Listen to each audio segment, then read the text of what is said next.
was reminded this week why no one gets fired for deploying IBM. You know how the old saying goes. Yeah. Sometimes going down the middle in technology is the easy way of doing it. And we're in the middle of some pretty wholesale changes that we're doing. And all going very well, and then we had some massive P1s over the last 24 hours. And it's fascinating because the project was going well and everything was kind of accounted for. It was being very well managed and well tested, and deployment was right. But some of this stuff you just do not know what's going to happen when the sum of the changes that are made, and then the next thing there's some database setting that's been there for 15 years that has been no problem and it was caching everything normally, but now because we've done something else, caching becomes the world's biggest issue and everything grinds to a halt, and you're trying to figure out what's changed and what's happened. And it's just school fees. It's just school fees for doing transformational type work as when you make these wholesale changes. But yeah, it's been some late nights and early mornings of late, but what are you going to do, right? Look, I think, my default starting point when I've got an outage is calling everybody together and saying who changed what, and that Yeah. 99% of the time, you get to the root cause. But, the other thing I'm reminded of is that the work we do, that as much as it's digital and it's technology, it really has consequences. And, this for me is the reason why I encourage people in my teams to visit the business, to actually visit the endpoint where the transactions happen, that when there's a P1, the urgency is kind of felt, and you understand what the people who are using and receiving this technology feel. Yeah, exactly. What does it actually mean in real life? Which is right. It's interesting around the change one. I think it's of course the starting point, and you'll invariably find something. But sometimes there's just so many red herrings. The thing that changed was not actually the root cause, but it's triggered something, and it might be so. There may be such subtlety in it. But anyway, what are you going to do? In these databases, when they start catastrophic failure that triggers something, and then once they get behind, they just it's just kind of grinds to a halt. Yeah, I mean, we're key trading week for us as well, so you can imagine it's not the funnest thing, but it really teaches you, I think, get the right people very quickly, have it, and stay calm and balance urgency with just making the right decisions. And it's a balance between the two. I mean, the urgency on its own, you can find yourself compounding the error quite quickly when you're making all these decisions around maybe bringing services offline or whatever it might be. But just sometimes that's, you got to balance the two and get the right people, stay calm, and just balance the two. Anyway, that's fun. We did some work last year for a major global retailer, and that was around P1 responses. And just that pause, just that nobody changed anything. What they were experiencing is the sysadmins were restarting machines, without an appreciation that restarting a big machine and bringing a database up, you can lose an hour, you can lose 2 hours in that process. So big part of the P1 or the crit process that we put together for this retailer was nobody do anything, come together, talk about the problem, formulate a plan, and then agree on what to execute. Yeah, that's so wise. And where you can, two things. I think one is make sure you've got the right person quarterbacking it. And the guy that I actually brought in to quarterback this, it wasn't his environment, it wasn't his database, it wasn't, I mean, he is this very senior technology leader within the business, but his, just having that real, that real experienced pair of hands and sane head on the shoulders, that kind of leading that, I think was a big thing. The other thing is, rehearsals. If you can run through simulations of these things, it's just so much. When the teams are on it. Interestingly, one of the things we did last year was we did a simulation of a cyber attack. Through an outside, and we did it, through a third-party company that did an outstanding job. And I mean, they bring actors in, and the whole thing is there. and so they obviously, what would have taken maybe 2 days, they bring into about 4 hours. So the intensity is like, it's amazing. But it was so incredible to see the impact, that how people responded. The pressure was pretty strong. Yeah. It's pretty high, and people were, you could see where the relationships were fraying. You could see where the guys weren't working together, how that was going badly. Like, it was a highly pressurized, situation. But I think just that muscle memory, then when it does happen, you know the place. 100%. And the other thing, for me is that having executive involvement at an agreed point, removes the drama. Having, bringing a executive in after 30 minutes of a Yeah, P1, everybody knows that, my experience has been that the executive then behaves differently. They've been the yeah, process has been explained to them. They feel empowered. They know that when a P1 happens, they're going to get a call. When they get the call, they're part of a critical team. mm, And some of the processes in some e-commerce businesses I've worked in, the CEO is part of that that P1 process. So, yeah, after 2 hours, the CEO is called. There's no corridor talk. He's going to be in the room. He's part of the team. And mm, for me that changes behavior. And I've yeah. certainly seen some quite fiery CEOs act very constructively once they've been explained proactively what the process is. Yeah, yeah, yeah, exactly. But done in the wrong way, I'm sure you've witnessed. But it can be very, if not done in the right way, I think it could probably be very disruptive as well. Or Bring them in too receiving the early, call. or yeah, Yeah, or yeah, receiving the call, being on a crit sit call, and then suddenly you've got four missed calls from an executive or a CEO mm, saying, the system's down. Do you know about it? What are you doing about it? So yeah, that is the real alternative. yeah. No, exactly. Anyway, so bit of fun and games there. So what stood out for you this week in, I guess, news? Anything that's happened? I mean, what Nvidia, some strong results. Do you want to jump in there? Yeah, let's jump in there. Jensen playing a long game, 30 years, founder CEO, 30 years in the position, lots of energy. Mm, And, I think that there's been a lot of negative sentiment around the hype cycle, and it shows how much capital is going into building the infrastructure for AI. absolutely.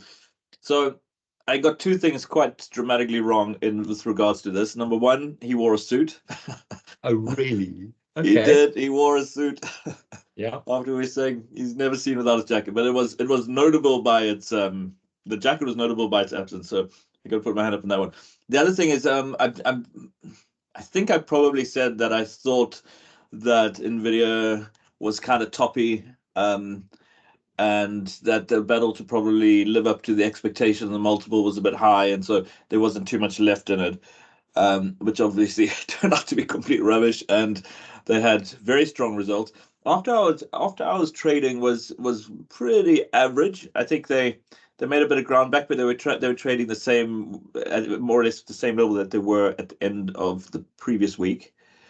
But then when the real markets opened the next morning, I think it was 11% jump, which, for a market cap of whatever it is, two trillion now, like an 11% value add in that time.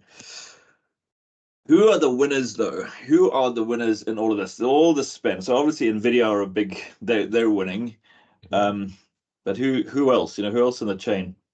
The fabs, Yeah. they absolutely winning in this. I think that the anybody with a meaningful fab, and there really is only one, they just receiving orders left, right, and center. Yeah, exactly. And maybe worth just expanding a little bit around the fact that Nvidia don't actually manufacture anything, right? I mean, effectively they're IP holders, the R&D and IP, isn't it? Is that right? Absolutely, that's exactly it. Yeah, I don't think I don't. My understanding is that there haven't been mass chip fabricators coming online in the last decade. Yeah. Yeah. Well, there was an interesting one around, what's the chip maker that's based out of, is it Cambridge? Is that ARM? I think it is it not? Let me just have a look here. So I think that that's an interesting story actually, because I'm pretty sure, um, is it ARM? Let me have a look. Anyway, whatever it is, it's based out of Cambridge. Mhm. And I'm pretty sure the UK government did some investment in there to get the ball rolling. Obviously did pretty well. Bought by SoftBank, Yeah. 2016 or whatever it might have been. Then decided to go with a listing and listed in the US. So, with all the money that was probably put into it to get the ball rolling, like somehow we didn't, well, I say we, I mean the government, invested this money, got the ball rolling, and somehow didn't manage to get them to get an agreement that when listing comes, it would at the least be a dual listing between London and New York. They went straight to New York. I mean, it's just ridiculous, isn't it? I'm not sure if I know ARM do a lot of chip design, and they license their designs to both Qualcomm, Apple, and a whole bunch of third parties. I'm not sure that they actually have a fab. Okay. Yeah, okay. Maybe you're right. I thought it, yeah, maybe it is R&D, because that would make sense being in Cambridge anyway, because you imagine that that's Absolutely. probably, yeah. Yeah, okay, maybe I'm getting some of my facts a little wrong there, but let's not let that get in the way of a good story. Um, so yeah, I mean, what's driving all of that growth? So when I saw was it their quarterly results were in the region of, what was it, 22, 23 billion, I think. Um, and I think 18 or 19 of it was the P100s effectively. Mhm. And then the rest of it was gaming. So whatever it is, like 5 billion in gaming, and then the rest in P100s, which is data center, right? So this is data center stuff. They said 40% of that data center, the P100 sales were going to big established guys like Microsoft and Google and who else. I mean, Google say they're making their own, which we'll get to in a moment. But which means 60% is being bought by industry. Now that's different. That I think is something I didn't see coming. That means the big pharmaceuticals, the big media, whatever it might be, maybe not media, um, big financial institutions, they're now investing in their own data centers, and not they're not doing the let's get rack space out of Azure. Like, did you see that coming? No, I've heard about it, and I've also heard about governments, sovereign nations spinning up Right. their own AI clusters, and I don't think it's going to age particularly well. I think we, from that perspective, from a scarcity perspective, I think we're in a hype cycle, and my sense with corporates and governments and institutions building out this infrastructure is that Mm, when the B100 comes out, the next mm, generation, which has been rumored, the nature of where the technology is it's probably going to be a factor more powerful and mm, less power hungry. So you're going to sit with this infrastructure. On-prem likely, or maybe in a rack space, maybe in a data center, but you're going to sit with this physical infrastructure. And, what the hyperscalers like Azure and AWS and Google can do is they can just downgrade that infrastructure into other services. yeah. They don't have to make that infrastructure obsolete because they've got the luxury of being able to have H100 infrastructure plus B100 infrastructure, and then wrap services on top of that and expose those services to their end clients on an appropriate price basis. Yeah, exactly. Or move it to markets where there's not necessarily the demand for the bleeding edge, right? There's always Absolutely. something. There's always something they can do with it, which is pretty interesting. Which, because I was thinking about it, well, once all these data centers are built, what happens then? Is Nvidia still making chips? But of course they will, because it's a race, right? I mean, it's an absolute Yeah. arms race in chips, and it's not going anywhere soon. And one last thing, which would be good to get your view on.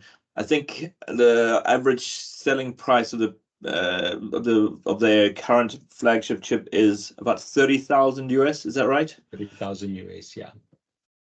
For one. Where is that cost? Yeah. Look, that's one machine, and typically you would put a cluster together. So Sure. typically you would cluster, let's say, four of those. The other thing that Nvidia is so far ahead is the back end networking of these clusters to each other.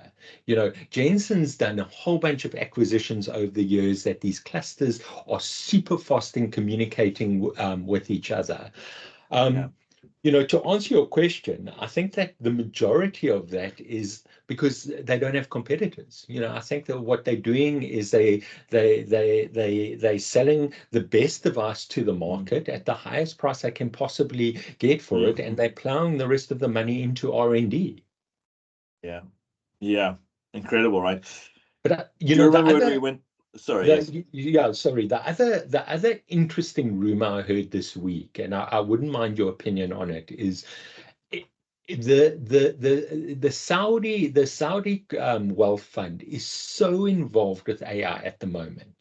Every single round of chip funding, I'm hearing about Saudi money going into it. They've built out Falcon, the most powerful open source model available. They are. You're just hearing a lot about them. And the rumor I heard was that the play that they have is because these GPUs are so power hungry that their idea is that they could potentially spin up mega data centers in Saudi Arabia close to their oil reserves and power these data centers at a fraction of the cost anybody else can. Interesting.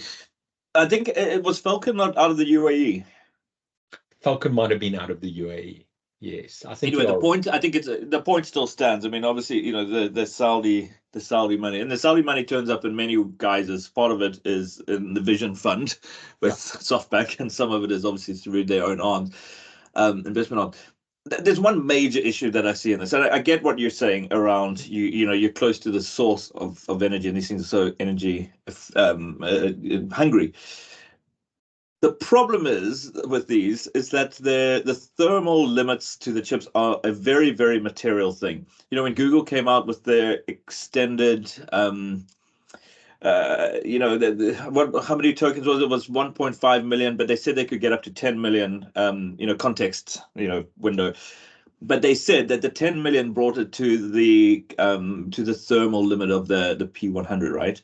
So now the question would be when it's 52 degrees outside, you've got this data center, like how much energy are you going to spend to actually cool that down? And if you've got what appears to be abundant energy, maybe that's fine, but it's not an insignificant consideration. No, it's not. But because of the thermal constraints, and this is where you're 100% right. The factors that are going to limit the absolute processing power going forward are going to be the ability to power the chips and the ability to cool the chips.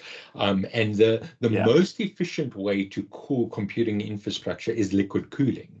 So there is a world in which they pump seawater through those data centers. It's highly corrosive, but with the amount of money that they have into R&D, I'd like to believe there's a bunch of people who could solve that problem. Maybe desalinate. What's the word I'm looking for? Desalination. Yeah, desalinate. Yeah. Yeah, desalinate the water, pump it through the data center, cool it down, and then use that water as drinking water. When you're operating at the scale they do, there's only solutions. Yeah, sure. So it's what do they do with all of it once they have this built is the interesting thing as well, right? But interesting. Yeah. There's another guy who's playing quite a long game. Do you remember when we went to Google? It must have been maybe a year ago. I think it was about a year ago. And then they were telling us that they were designing their own chips, and they weren't very forthcoming on the details, but they said they would sell to us, or they would host, all they would, they provide compute. Yep. But how's that played out? Do you know if did that ever get to market? So those TPUs are available. They call them tensor processing units, and very similar fundamental architecture to GPUs.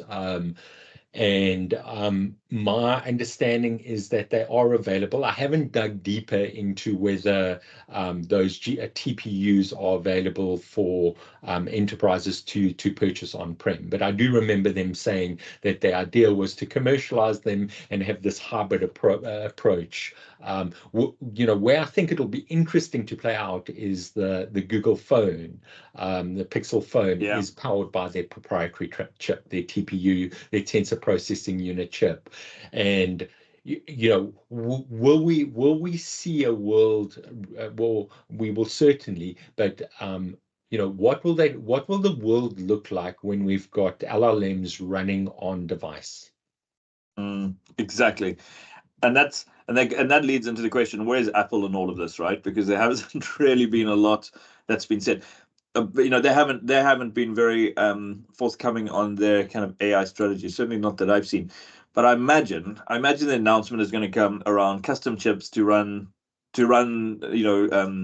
generative AI models, large language models on the device. That's got to be the play for them, because it hasn't really been anything, has Well, there? it hasn't been anything because and the tension we find with Apple is their privacy. Their brand stands for privacy, and they've got the best privacy in the industry versus functionality, and that's why Siri has always been inferior to Google Assistant and Alexa, is because they haven't brought that data centrally to train those models with. So the question I would probably throw back at you is, would you trade privacy for functionality? Where are you in that continuum? Well, I'll trade your privacy for it. um, it's just the thin end of the wedge, isn't it? Because it's easy to say, yeah, go for it, but it is just so ripe for abuse, right, and misuse. So my every instinct on this would always be probably on the privacy side, I think. But I don't know, the greater good and all that. I mean, if you normalize all this data and it's not personalized and they just collect a whole lot and they use it in generality, not specificity, then maybe that's fine. But it does still seem like a setup that could go quite horribly wrong down the line. So I guess not. Yeah. I think at the least you want to be clear on what are the decisions that you're making, and that it is actually a decision. This whole thing around, does your iPhone listen to you because you say something, then you see adverts, etc., and they say it hasn't happened? Like, why is there still ambiguity around this? Like, there should be very clear decisions that are being made around what they do and what they don't do. I think, But yeah, what about you? Look, my view on the adverts is, confirmation bias, and I do suggest in a future episode we talk about biases, human biases, but confirmation bias is very, very real. I think we've all bought a new car and then seen, that car on the road suddenly. So, I think as humans, we have an inflated view of our mental processing capability. Sure. Yeah, agreed. But my view, and I don't have a very different view to yours. My view is that that there was a debate when ChatGPT launched around, will there be one LLM for everything? And the debate was, would you trust that single entity with your health information, with your physical health information, your mental health information, your nutrition, your finance, your family history, your correspondence? Would you, for lack of a better term, put all your eggs in one basket and trust the single LLM with everything? Yeah, I mean, the answer to me would be no, but maybe for different reasons. In that, when the maturity level that this technology is at, divergent strategies are always best, Absolutely. because you don't know who the winner is, you don't know what changes, you can't. You may have an idea of what of who's leading, but things can change quite quickly in this space. Um, and then once you get to a certain level of maturity, then I think that makes sense to have a more divergent or Absolutely. convergent. Sorry, that then you start to have clear winners, and then you go accordingly. So I think I'd probably agree with you, but on slightly different reasons. I don't think it's necessarily because of one can't do it all. It's just too early to say whether one could do it all or not. Yeah, and and we might get there. We might get there where these we end up with these high trust Yeah. LLMs, and they've really proven to be trustworthy. So in the interim, there's a very good chance that there's multi-tier LLM architectures. And Mm. you asked me a question earlier on, where is Apple? And my view is what Apple are going to release is a personal LLM that runs on your device. No information leaves your device, but it has the ability to act as an agent on your behalf and engage with other LLMs. Yeah. Yeah. Sure. How far away is that? I think they need to do it this year, and I don't, they knowing Apple, they've already got the fundamentals on their device to be able to do this. Yeah. And so I see that happening this year. I don't know how elegant that ecosystem is going to be. So the question is Yeah. going to be, how are third parties? Because the ideal would be I have an LLM on my device. I train that LLM on my preferences. This Mm. is this is how I like to fly. These are the seats. This is where Sure. I like to sit. This is the hotel I like to stay at. This is the car I like to rent. These are the restaurants I like to go to. I train that LLM with my personal information, and then I've got a lot of control over who and when that information is exposed to. So you've got an agent on the iPhone Mm. working for me. There will be a peer on the other side with a hotel or airline, and they Yeah. will then negotiate with each other. But I always retain control over what information is shared with who. Yeah. Yeah. Exactly. I mean, for Apple, this is clearly. I mean, the marketer in me tells me this is, despite the fact that it's a completely different backend, this is an extension of Siri, isn't it? It's absolutely. So Siri, for me, Siri would naturally be the front end for now. And it feels like I bang this drum every time we speak, but I personally believe eyewear will be the form factor going forward, and I increasingly believe that eyewear will be the form factor. And for me, the Vision Pro is is a development device seeded to the market to encourage people to start developing with that form factor going forward. I think that will be the result of it. I don't think that's the intention of it. I think Tim Cook is looking to prove to the world that he can innovate as well as the late great Steve Jobs. And some people may say the watch was his or not. I don't know, but he's not known for the innovation side. And this just really seems to me as if this was a big innovation play. I think it will have the impact that you're saying, but I think, well, I don't know. Maybe it's playing the long game. It is. Before we get there, just have a question before we let Google off the hook quite yet. They their model, it always seems like they put some good news out and then they fumble it.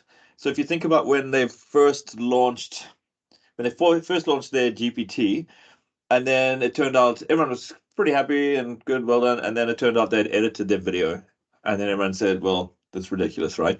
So then obviously there were, I think there was some, then they said, oh, we got this extended, context window and everything's looking good, which by the way, I think is more of a research project than actually something that's ready for GA.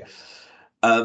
But then there was a lot of situations this week where guys were saying that the images that were coming out of it were just so clearly manipulated to um, to be, I guess, more representative of different races and ethnicities, and to the extent that somebody put something up of, I think they asked that whatever the model was to create an image of the founders of Google, and they got the ethnicity wrong of them of the Yeah. founders of Google. I mean, it's just it's a prima facie case of some serious wokeness at play. What do you Yeah, it's think? absolutely capture. It's woke capture of an organization, and I would be curious. And both of us have been to Google and spent a lot of time with them. And granted, the people we dealt with there were super bright people, or are super bright Yeah. people, and clearly know what they're doing. But one of the principles of capitalism is alignment. Mm, And I would be very curious to survey Google employees and ask them what they actually do. And yeah. my sense is that there's a deep and systematic confusion around what Google has to do, its responsibility to its shareholders, and its responsibility as a technology business. Mm, yeah. Yeah. Yeah, because it's been treated, the R&D side of it has seemed quite self-indulgent at time, and sometimes, I mean, I'm sure they will tell you, well, the commercial strains have come out of many of these, but I wonder sometimes, But Yeah, anyway, but it's sleeping giant, right? I mean, like I always say, don't count them off. And I'll tell you another thing that's interesting, if you just allow me to look up something quickly, is, we spoke a lot around price earning ratios for yeah, some reason on the last one. yeah. And I think Microsoft is in the 30 to 40, somewhere around there. Nvidia probably 80 to 90. Um, and Google, you can see, not they're being punished a little bit, is 24. Mm. Now that's down on its average because they're obviously, the market is the market's not enamored by what's happening there. But I think it was as low, and I stand to be corrected on this, but I think it was as low as 15 at one stage. Now, if you remember, I told you we, as a fairly big business, vertically integrated, make physical things, um, traded about 13, which is, seems to be, yeah, it is what it is. So then if you look at a technology company like Google at 15, like that's a serious vote of no confidence, albeit for a short term, but a serious vote of no confidence. And even the 27 shows that there's not great. I mean, yeah, it's not great. I think for me the nuance is, vertically integrated business like yours, will go through natural cycles, will go through natural economic cycles, but it's very, very difficult for a lot has to go wrong for a business like yours to fundamentally shift in market share, where technology is very different. If we take recent examples, we could take IBM as an example, where IBM had a significant share Mm, of the computing market, and very, very quickly IBM went to a fraction of a percent. I would be surprised if IBM had more than 2% of the computing market today.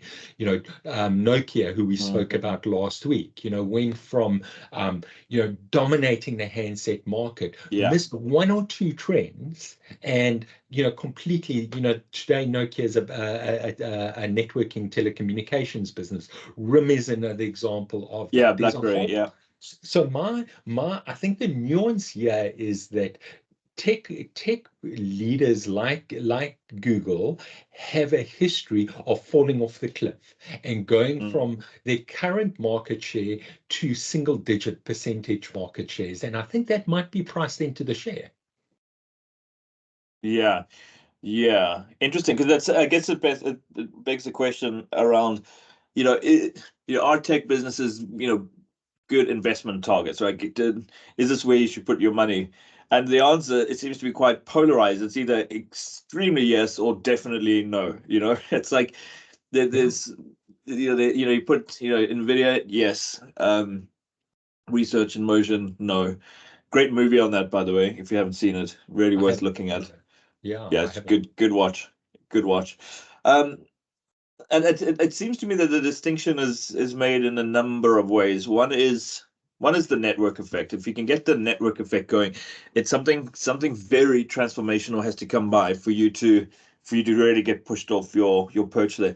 An example, we spoke about this last week, is obviously X, right? The network effect there. There's just so much resilience in that. It's a sticky relationship for customers, and regardless of their of how they feel, they stick with it, right? So that's the first one. This is the first one, which is interesting because for Google, if the network effect is going to be disrupted, it's going to be because there's some transformational technology that's come out. And then you look at generative AI models, and it's exactly the transformative technology that can threaten an existing network effect, because it's not just search. It will give you the contextualized right answer. Why do you need a browser, right? And then, the other factor, just to interrupt you there, is that my understanding, and I would love your perspective on this, is that Google's client are Google's biggest client are CMOs.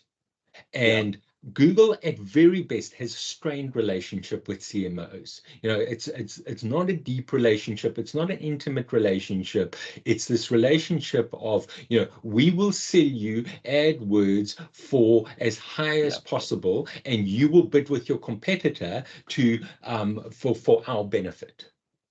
Yeah. So we get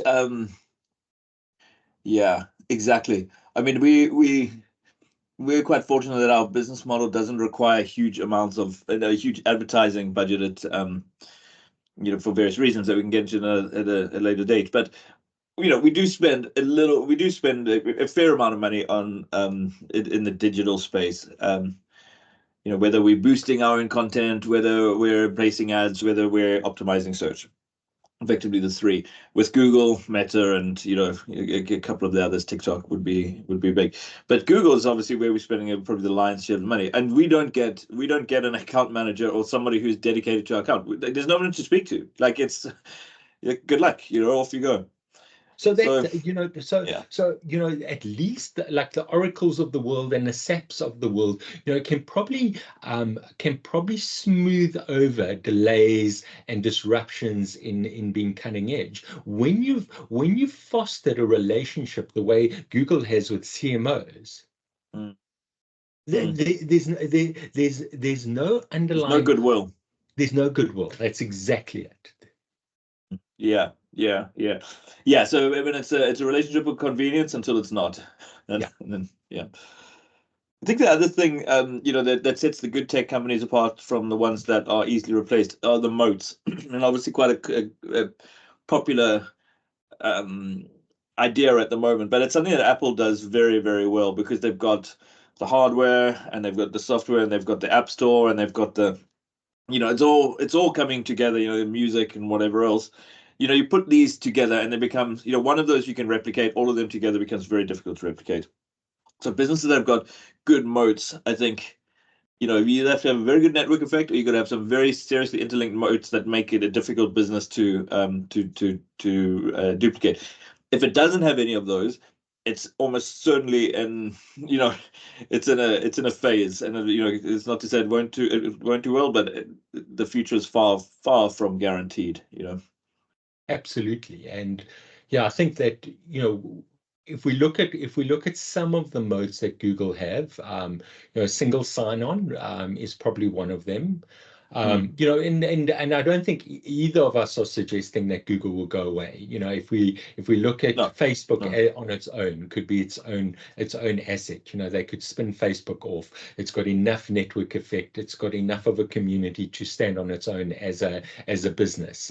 Collaboration, Google Docs, and that whole Gmail ecosystem. That largely powers the consumer collaboration space. That could be a business on its own, but I would be very curious to see the P&Ls of those two business in comparison to advertising and search. Yeah, sure. Look, for the record, I mean, I still am a fan. I think it's on the whole a good, it's an exciting business that is maybe battling to find hit their straps a little bit at the moment, but I definitely see it coming right. I mean, But I would What is challenge his you on name? that, David. So, what has to happen? Do we need a new CEO? What? So, what? Because a year ago there was all this fanfare around Larry and Serge coming into the business and founder mentality, and that's effectively gone nowhere. So, in your opinion, what would have to change in Google? Yeah, I mean, what would have to change? I mean, clearly they don't have a winning strategy because at the moment they're not even fast followers, it would seem, you know. So I think that's not going to work. You would imagine, change out the CEO. I'm not sure. Is that maybe a bit drastic?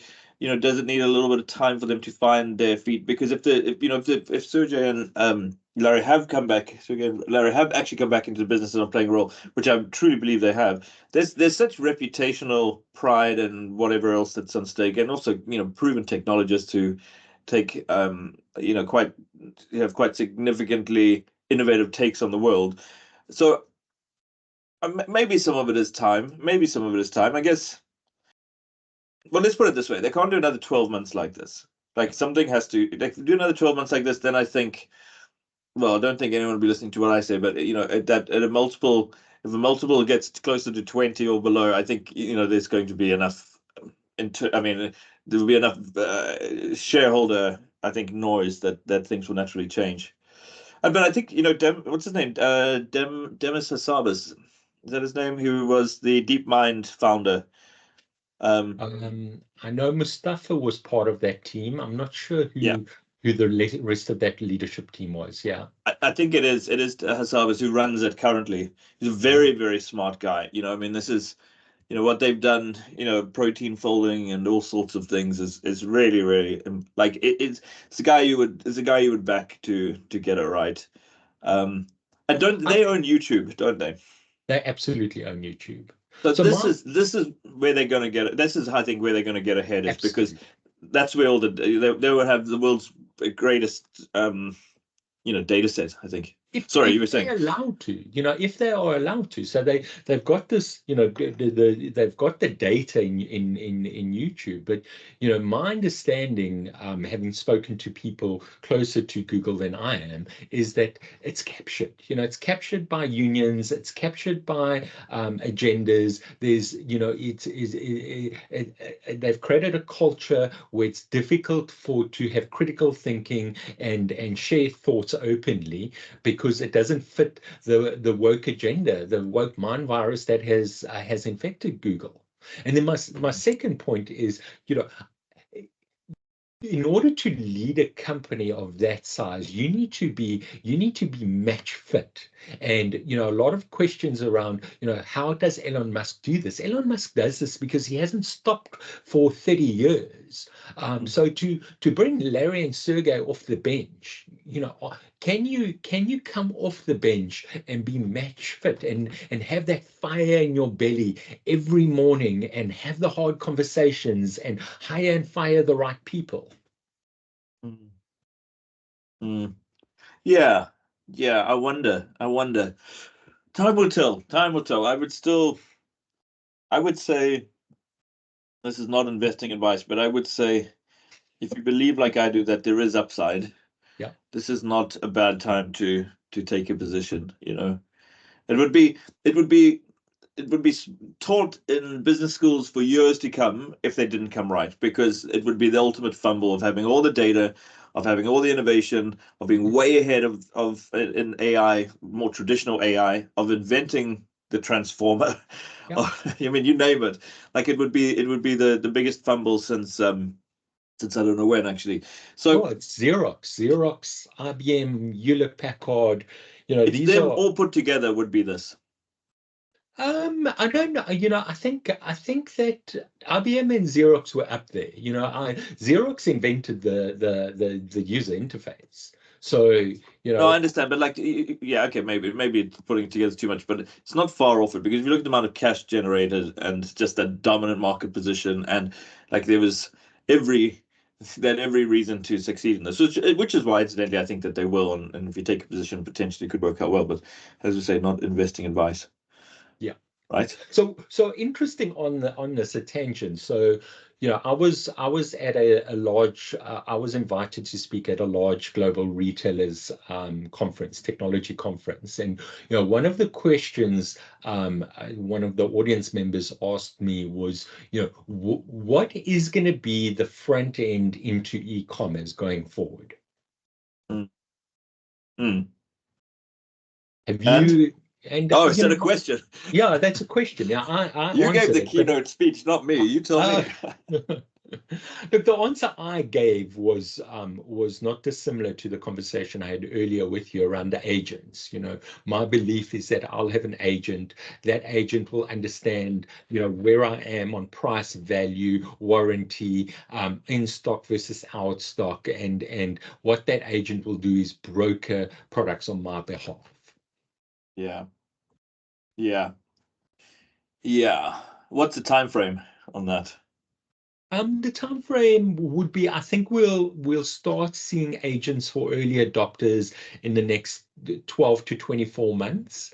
Mm. I don't think this is the death of front end e-commerce. I think that Yeah, it'll take, I think that we'll go through innovator, early adopter, early majority, and that will likely be a 10, 15-year journey. yeah, sure. When we were in Vegas for the Amazon, that Amazon conference, or whatever they call it. Yeah. What do they call it? Reinvent. Invent, yeah. And effectively, what is his name? Their chief architect, Oh, Vanna, yeah. Werner. Yeah. I mean, the very entertaining, very good in some ways, but almost disparaging of generative AI because of probably hurt pride of not leading the pack in it.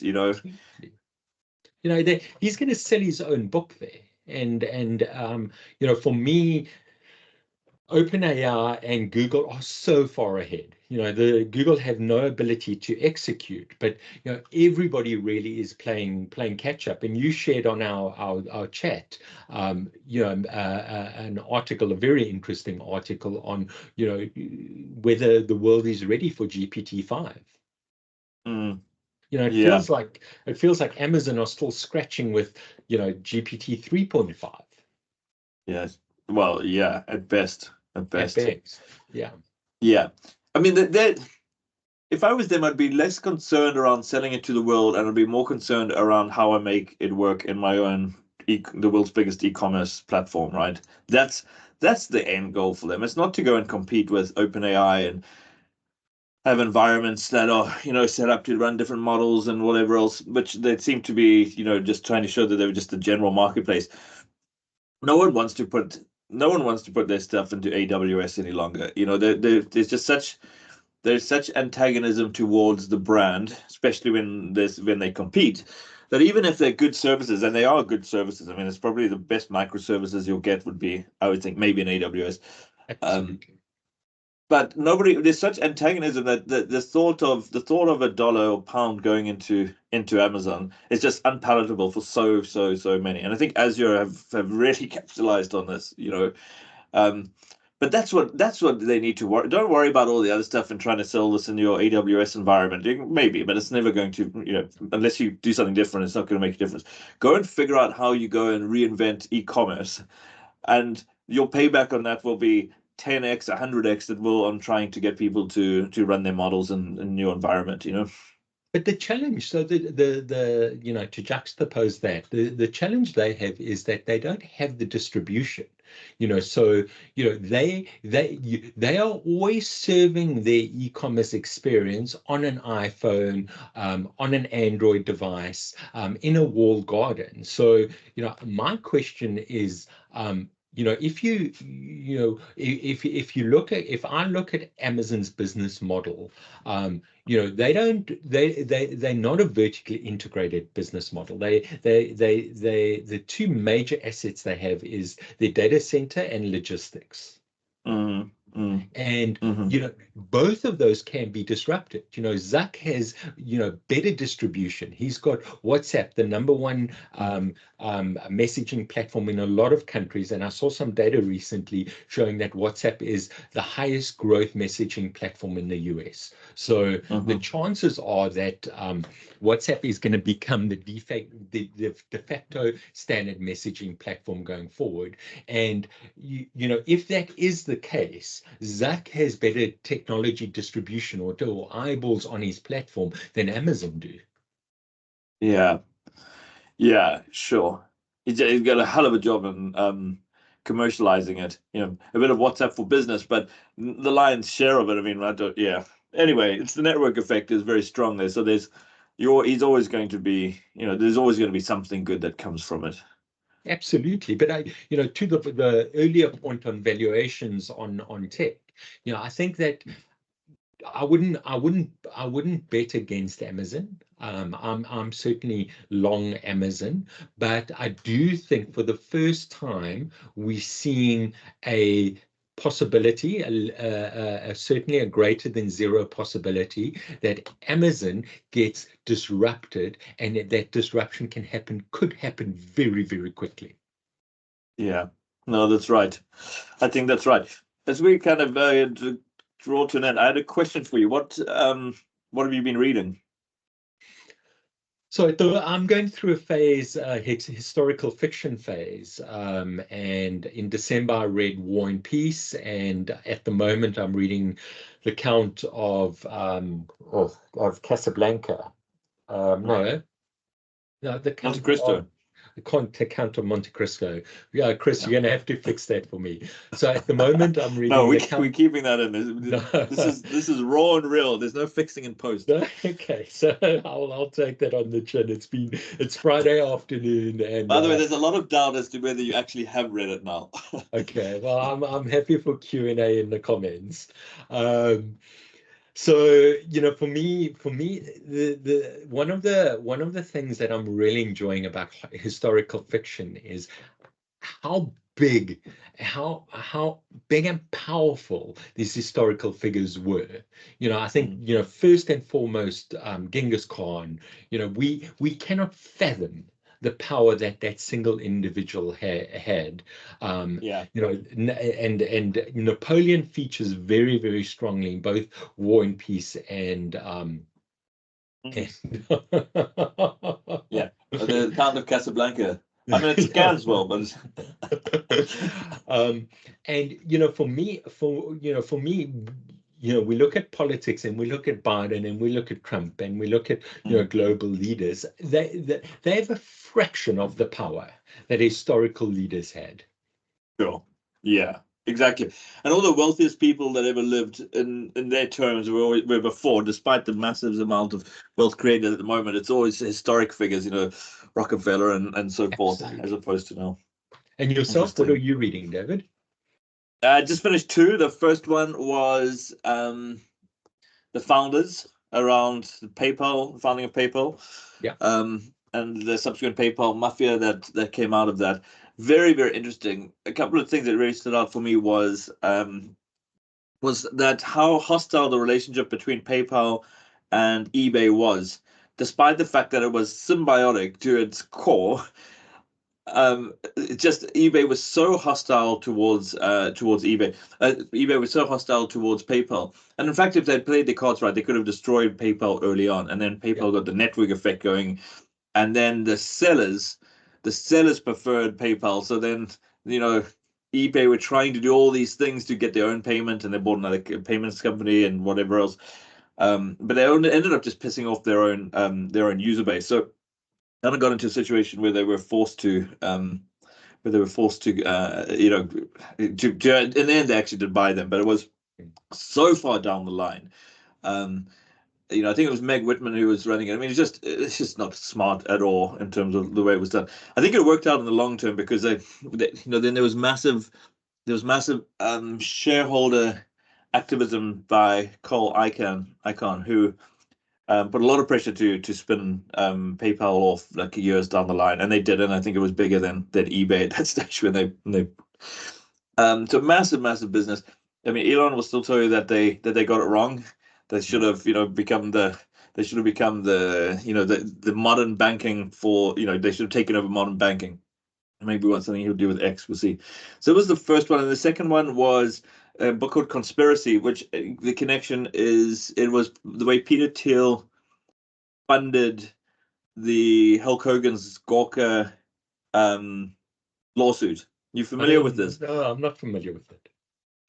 So Gawker, you remember Gawker? That like it was a pretty insidious website. It was terrible. I mean, they just their whole thing was to put the most invasive type of reporting. It was the most invasive type of reporting. They said shared sex tapes and all sorts of things. They were very like just terrible stuff. But they outed Peter Thiel back in the day, and he took massive offenses because he values his privacy significantly. And so he got together with an individual who's not named. They refer to him as Mr. A, and came up with and put together a strategy as to how they were going to take down Gawker, the website. He put $10 million towards it.